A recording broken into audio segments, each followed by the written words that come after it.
So 12th question ఏంటంటే describe the phenomena of static electric charge including experimental demonstration of real life examples and illustrating the effects. ఇక్కడ క్వశ్చన్లో static electric charge దాని properties చెప్పాలి, అలాగే ఒక experiment demonstrate చేయాలి, ఏదైతే రియల్ లైఫ్ ఎగ్జాంపుల్ ఉంటుందో అది. సో ఇక్కడ ఏంటంటే what is static electric charge. First current అంటే ఏంటో చెప్తాను నీకు, దాని తర్వాత స్టాటిక్ ఎలక్ట్రిక్ చార్జ్ అనేది ఈజీగా అర్థమవుతుంది. కరెంట్ అంటే ఏం లేదు, ఇప్పుడు ఒక పార్టికల్ ఉంది, ఒక ఒక ఒక ఎలక్ట్రాను ఒక చోటు నుంచి ఇంకో చోటుకు మూవ్ అయిందనుకో, అది current. Current is nothing but flow of electrons. ఒక ఎలక్ట్రాన్ ఒక చోటు నుంచి ఇంకో చోటుకి ఇలా మూవ్ అయిందనుకో, అది ఫ్లో ఆఫ్ కరెంట్ జనరేట్ చేస్తుంది. సో స్టాటిక్ కరెంట్ అంటే, స్టాటిక్ ఎలక్ట్రిక్ అంటే ఏంటంటే, స్టాటిక్ ఛార్జ్ అంటే ఏంటంటే, ఇప్పుడు రెండు వస్తువులు ఒకదానికొకటి రబ్ అయ్యి ఇక్కడి నుంచి ఎలక్ట్రాన్ ఇక్కడికి వచ్చేసింది అనుకో, ఇది పాజిటివ్ అయిపోతుంది, ఇది నెగిటివ్ అయిపోతుంది. ఎందుకంటే దీని దగ్గర ఒక ఎలక్ట్రాన్ ఎక్స్ట్రా వచ్చేసింది. ఇది పాజిటివ్ అయిపోతుంది, ఇది నెగిటివ్ అయిపోతుంది.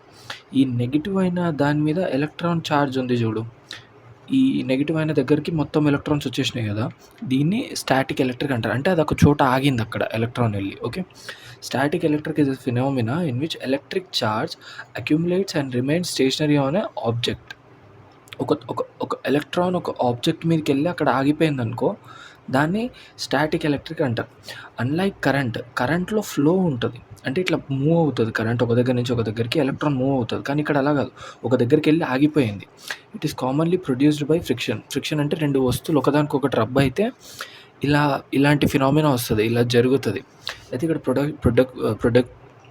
Production of static electricity. Static electricity is usually produced by rubbing two different materials. ఒకదానికొకటి రబ్ చేయడం. లైక్ చిన్నప్పుడు మనం చేస్తాం చూడు, స్కేల్ తీసుకొని హెయిర్లో పెట్టి ఇట్లా రబ్ చేస్తాం. రబ్ చేసిన తర్వాత ఆ స్కేల్కి ఒక అట్రాక్షన్ కెపాసిటీ వస్తుంది, అది static electric. By rubbing two different materials together. Mechanism of charge formation.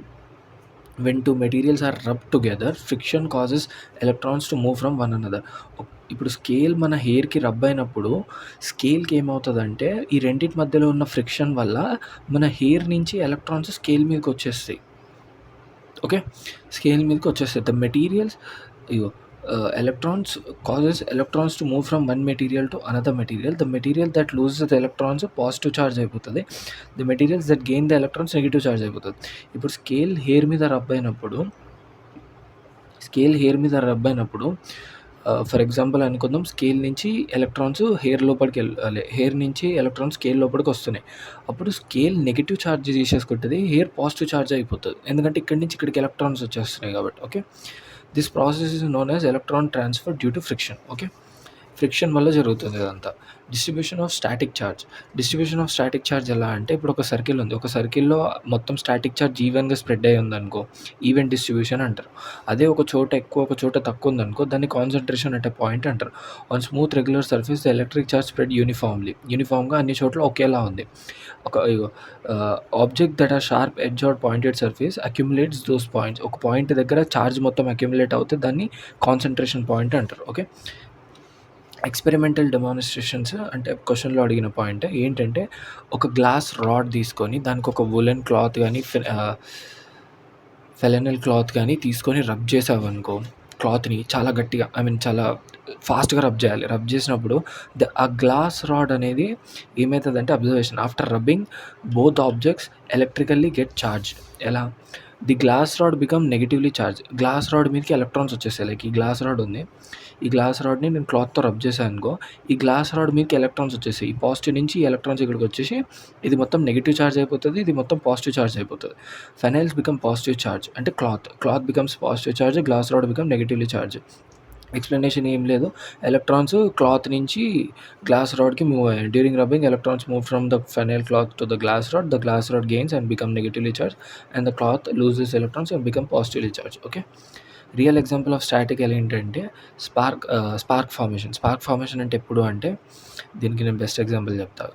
When charged objects become near to each other, objects with different electric potential charged May suddenly across the gap produces small electric. Example, a person may feel small shocks when touching metal objects after walking on carpet మీద నడిచిన తర్వాత laptop ముట్టుకున్నా, అంటే metal laptop పట్టుకున్నా, TV దగ్గరికి వెళ్ళి ముట్టుకున్నా చిన్న shock కొడతాయి, ఇట్లా like ఏంది ఇది అనిపిస్తుంది. అది స్టాటిక్ ఛార్జ్ వల్ల. ఒక్కసారిగా ఇక్కడి నుంచి అక్కడికి ఎలక్ట్రాన్స్ ట్రాన్స్‌ఫర్ అవుతాయి కాబట్టి. Static charge in medical equipment అంటే medical equipment static electricity accumulate on the body of therapist when using electrical devices such as laser units. Laser units వాడినప్పుడు, థెరపాటిక్ డివైసెస్ వాడినప్పుడు మెడికల్ ఎవడైతే డివైసెస్ వాడుతుండో వాడి మీదకి static charge వచ్చేస్తది.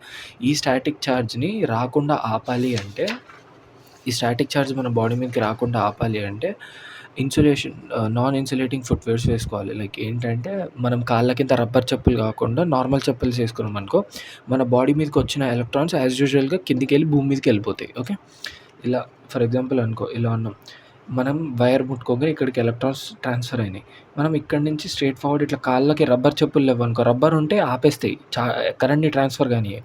Rubber చెప్పులు లేవు, నార్మల్‌గా ఉన్నామనుకో భూమి మీద, అప్పుడు డైరెక్ట్ ఇలా వెళ్ళిపోతాయి ఎలక్ట్రాన్స్ భూమి లోపలికి. Okay. Washing hands after the treatment to discharge the accumulated charge. ఇది అర్థమైంది. ఓకేనా. Capacitor is a device that use to store the charge. Capacitor stores electric charge between 2 metal plates. దాని ప్రిన్సిపల్ యాజ్ యూజువల్‌గా అది ఎక్కడ store చేస్తది. Distortion అన్న చూడు, మాలిక్యులర్ డిస్టార్షన్. ఆటమ్ ఇటు లాగబడుతుంది. Materials change create tension. In this atom distortion remains until the energy store అయినంత వరకు. Effects of static electric charge అంటే ఏంటంటే, static electricity can cause several observable effects like attracting light objects such as paper pieces. Scale తీసుకొని నెత్తి మీద rub చేసుకో, హెయిర్లో పెట్టి ఫాస్ట్గా రబ్ చేసిన తర్వాత చిన్న చిన్న పేపర్ బాల్స్ కింద పెట్టి స్కేల్ దాని మీద కొంచెం డిస్టెన్స్లో పెట్టు. పేపర్ బాల్స్ డాన్స్ చేయడం స్టార్ట్ చేస్తాయి, లైక్ అట్రాక్ట్ అవ్వడం స్టార్ట్ అవుతాయి స్కేల్ వైపు. దాన్నే ఇది. Okay. Sparks and electric shocks. చిన్న స్పార్క్స్ రావడం, ఏదైనా ముట్టుకున్నప్పుడు ఇట్లా ల్యాప్టాప్ని టచ్ చేయగానే ఒకసారి షాక్ కొట్టినట్టు అనిపిస్తుంది. ఎందుకో సడన్గా కరెంట్లో ఉండదు, బట్ నీకు అనిపిస్తుంది. ఎందుకంటే ఛార్జ్ అక్కడి నుంచి నీ బాడీలో ఒకటికి ట్రాన్స్ఫర్ అయింది కాబట్టి. Interface with electronic equipments. Interference with medical ఎక్విప్మెంట్స్లో అప్పుడప్పుడు ఇలా ముట్టుకున్నప్పుడు షాక్ కొడతాయి metal devices. Storage of electric charges in capacitors. ఇదే. ఓకే. అర్థమైందా?